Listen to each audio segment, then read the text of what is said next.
ಆತ್ಮೀಯ ವಿದ್ಯಾರ್ಥಿಗಳೇ, ಜೈ ಶ್ರೀ ಗುಡ್ಡದ್ ಯೂಟ್ಯೂಬ್ ಚಾನಲಕ್ಕೆ ತಮಗೆಲ್ಲ ಸ್ವಾಗತ. ಇವತ್ತಿನ ದಿನ ನಾನು ಪ್ರಥಮ ಭಾಷೆ ಕನ್ನಡ 9ನೆಯ ತರಗತಿಯ ಪಠ್ಯಪೂರಕ ಗದ್ಯಭಾಗವಾಗಿರ್ತಕ್ಕಂಥ ಚೆನ್ನಭೈರಾದೇವಿ ಪಾಠದ ಪ್ರಶ್ನೋತ್ತರಗಳನ್ನು ಚರ್ಚಿಸುತ್ತಾ ಹೋಗುತ್ತೇನೆ. ಈ ವಿಡಿಯೋವನ್ನು ಕೊನೆಯ ತನಕ ನೋಡಿ, ಲೈಕ್ ಮಾಡಿ, ಶೇರ್ ಮಾಡಿ, ಮತ್ತೊಬ್ಬರಿಗೆ ಶೇರ್ ಮಾಡೋದನ್ನು ಮರಿಬೇಡಿ.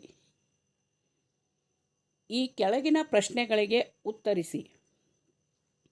ಚೆನ್ನಭೈರಾದೇವಿಗೆ ಉದ್ದಟತನದ ಪತ್ರ ಬರೆದವರು ಯಾರು? ಉತ್ತರ: ಚೆನ್ನಭೈರಾದೇವಿಗೆ ಉದ್ದಟತನದ ಪತ್ರ ಬರೆದವನು ಪೋರ್ಚುಗೀಸ್ ಗವರ್ನರ್ ಲೂಯಿಸ್ ಅಟಾಯ್ಡೆ. ಪ್ರಶ್ನೆ 2. ಪೋರ್ಚುಗೀಸರು ಚೆನ್ನಭೈರಾದೇವಿಗೆ ನೀಡಿದ್ದ ಬಿರುದು ಯಾವುದು? ಉತ್ತರ ನೋಡೋಣ. ಪೋರ್ಚುಗೀಸರು ಚೆನ್ನಭೈರಾದೇವಿಗೆ ನೀಡಿದ್ದ ಬಿರುದು ಕಾಳು ಮೆಣಸಿನ ರಾಣಿ. ಪ್ರಶ್ನೆ 3. ಲೂಯಿಸ್ ಅಟಾಯ್ಡೆ ಪತ್ರದಲ್ಲಿ ಚೆನ್ನಭೈರಾದೇವಿಗೆ ಏನೆಂದು ಬರೆದಿದ್ದನು? ಉತ್ತರ: ಹಾಡುವಳ್ಳಿ ಗೇರುಸಪ್ಪೆಗಳ ಮಹಾರಾಣಿಗೆ ಗೋವೆಯ ಗವರ್ನರ್ ಲೂಯಿಸ್ ಅಟಾಯ್ಡೆಯ ಶುಭಾಶಯಗಳು. ಹೊನ್ನಾವರ ಮತ್ತು ಭಟ್ಕಳ ಬಂದರುಗಳಲ್ಲಿ ನಮ್ಮ ಒಪ್ಪಿಗೆ ಪತ್ರವನ್ನು ಪಡೆಯದ ಮುಸಲ್ಮಾನರ ಹಡಗುಗಳಿಗೆ ತಾವು ಕರಿಮೆಣಸು, ದಾಲ್ಚಿನ್ನಿ, ಕೆಂಪಕ್ಕಿ ಮತ್ತು ಶ್ರೀಗಂಧವನ್ನು ತುಂಬಿಸಿ ಅವರ ಸಮುದ್ರ ವ್ಯಾಪಾರಕ್ಕೆ ಸಹಕರಿಸುತ್ತಿದ್ದೀರಿ. ಇದು ನಮ್ಮ ಆಶಯಕ್ಕೆ ವಿರುದ್ಧವಾಗಿದೆ. ಕೂಡಲೇ ತಾವು ನಮ್ಮ ಒಪ್ಪಿಗೆ ಪಡೆಯದ ಮುಸಲ್ಮಾನರ ಹಡಗುಗಳನ್ನು ನಿಮ್ಮ ಬಂದರುಗಳಿಂದ ಹೊರಗಟ್ಟಬೇಕು, ಇಲ್ಲವೇ ವಶಪಡಿಸಿಕೊಳ್ಳಬೇಕು. ಇಲ್ಲದಿದ್ದರೆ ನಿಮ್ಮ ಮೇಲೆ ಕ್ರಮ ಕೈಗೊಳ್ಳುವುದು ನಮಗೆ ಅನಿವಾರ್ಯವಾಗುತ್ತದೆ.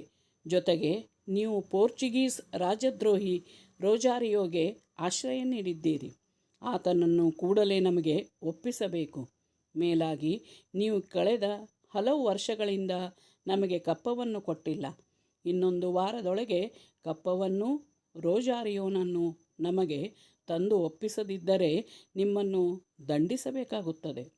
ನಮ್ಮ ಚಕ್ರವರ್ತಿಗಳು ನಿಮಗೆ ನೀಡಿದ ಕಾಳು ಮೆಣಸಿನ ರಾಣಿ ಎಂಬ ಬಿರುದನ್ನು ಹಿಂದಕ್ಕೆ ಪಡೆಯಬೇಕಾಗುತ್ತದೆ. ಎಚ್ಚರಿಕೆ ಎಂದು ಲೂಯಿಸ್ ಅಟಾಯ್ಡೆ ಪತ್ರದಲ್ಲಿ ಬರೆದಿದ್ದನು. ಪ್ರಶ್ನೆ 4. ಶಬಲ ಹೇಳಿದಂತೆ ಪೋರ್ಚುಗೀಸರು ಯಾವ ಕಾರಣಗಳಿಗಾಗಿ ಯುದ್ಧಕ್ಕೆ ಸಿದ್ಧರಾಗಿದ್ದರು? ಉತ್ತರ ನೋಡೋಣ. ಶಬಲ ಹೇಳಿದಂತೆ ಪೋರ್ಚುಗೀಸರು 2 ಉದ್ದೇಶಕ್ಕಾಗಿ ಯುದ್ಧಕ್ಕೆ ಸಿದ್ಧರಾಗಿದ್ದಾರೆ. 1. ನಮಗೆ ಸಹಾಯ ಮಾಡಿದ ತಪ್ಪಿಗೆ ರೋಜಾರಿಯೋನನ್ನು ಪೋರ್ಚುಗಲ್ಲಿಗೆ ಒಯ್ದು ದಂಡನೆ ನೀಡಲು. ಇನ್ನೊಂದು, ನೀವು ಮತಾಂತರಕ್ಕಾಗಿ ಬರುವ ಮಿಷನರಿಗಳಿಗೆ ಅವಕಾಶ ನೀಡುತ್ತಿಲ್ಲವೆಂಬ ಕಾರಣಕ್ಕಾಗಿ ಯುದ್ಧ ಕೈಗೊಂಡಿದ್ದಾರೆ. ಇಲ್ಲಿಯವರೆಗೆ ಈ ಪ್ರಶ್ನೋತ್ತರಗಳನ್ನು ನೋಡಿದ್ರಿ. ತಮಗೆಲ್ಲರಿಗೂ ಧನ್ಯವಾದಗಳು. ಈ ವಿಡಿಯೋವನ್ನು ಕೊನೆಯ ತನಕ ನೋಡಿ, ಲೈಕ್ ಮಾಡಿ, ಶೇರ್ ಮಾಡಿ, ಸಬ್ಸ್ಕ್ರೈಬ್ ಆಗೋದನ್ನು ಮರಿಬೇಡಿ.